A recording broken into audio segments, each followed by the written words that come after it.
welcome back to the channel. So I have the Evercade EXP-R Solo, and honestly this one was a bit of a surprise. I didn't expect them to release new hardware. I previously had the original Evercade, got rid of it, and then sort of got back into it. But yeah, let's see how this thing is. I did like the box. It's got quite a retro feel on here, but yeah, it's quite a nice box. Not much in it though. There was a quick start manual with the usual stuff on it, more games, and interesting, do not cover rear vents. That's something I didn't realize. I thought they were just for the speakers. Okay, it's interesting. Must be for cooling. It also came with a USB-C charging cable, which is nice, but we've got plenty of those around, to be honest. And before I do anything, I just want to compare it to my Super Pocket. I've got the Capcom version, and yeah, I've been sort of playing on this one. Yeah, look at that screen upgrade.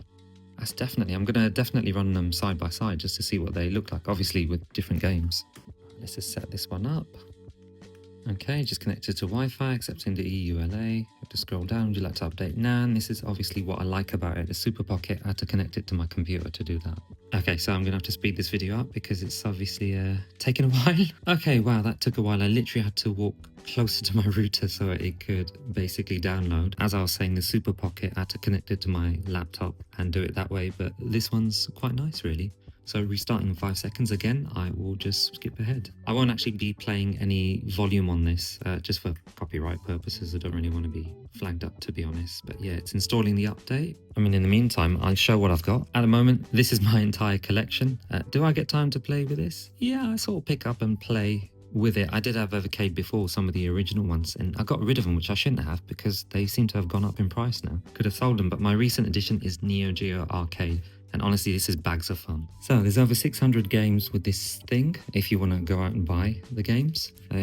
Our battery is around 4 to 5 hours. It's got Wi-Fi, it's got USB-C connection.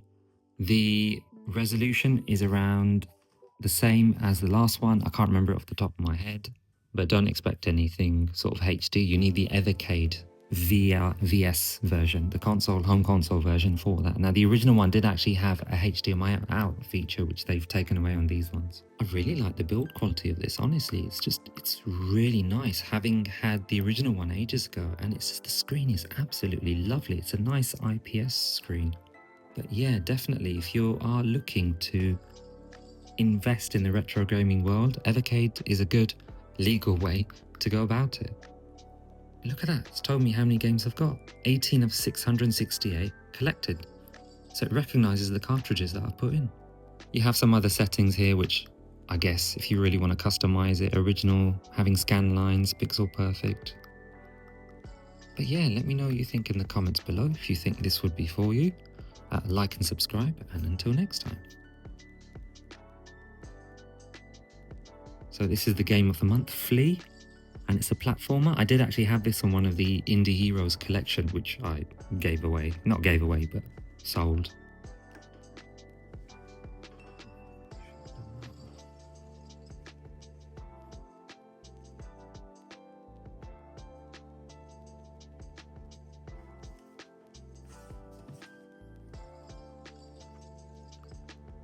Okay, you just kind of jump around, and it's a nice little platformer. And it's a modern one as well.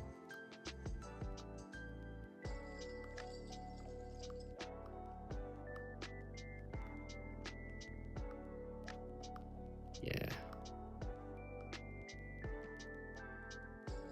on to the next level. It's quite a good one, and obviously you can save it. It's got one quick save slot, so I'll just pop it in there, and if I go back, load, there should be a quick save over there, and the saves are actually on the cartridge. With the case of the game of the month, I believe it's just on the console.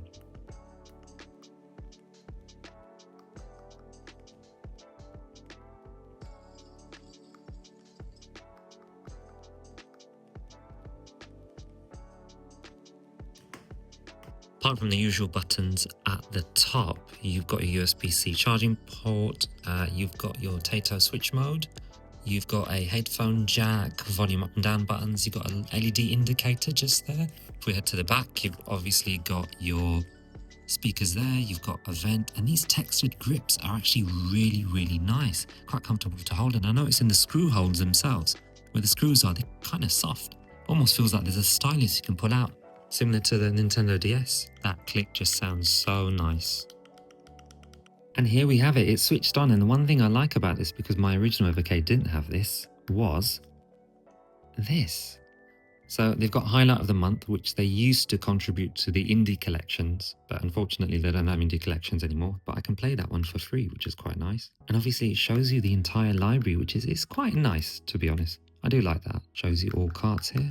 But yeah, let's go ahead. I'm going to show Good Boy Galaxy, and I didn't notice it's a bit tight, obviously, the cartridge.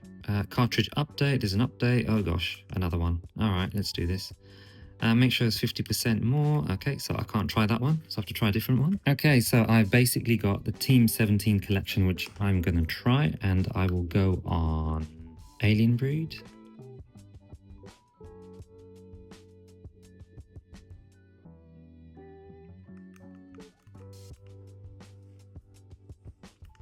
Get rid of that.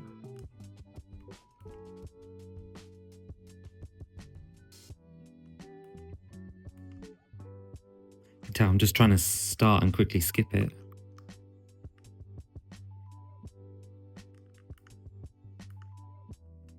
Okay, so the picture immediately, straight off the bat, because I was playing this on the Super Pocket, it looks a lot clearer. It's really nice. I've got to figure out where to go. Where am I going from here? Yeah, nice simple game. These games are quite hard, but you have the quick save and load feature as well if you need to. And obviously they're older games, so you do require a bit of patience with them. Good thing is the game cartridges come with manuals, which is quite nice. I've got King of Fighters here, which is from the Neo Geo Arcade 1 collection. I haven't really played this game, so I'm just gonna select anybody for this one. I'll tell you, it would be quite good to have this side by side with obviously Street Fighter and just see what it's like. Just pick anyone.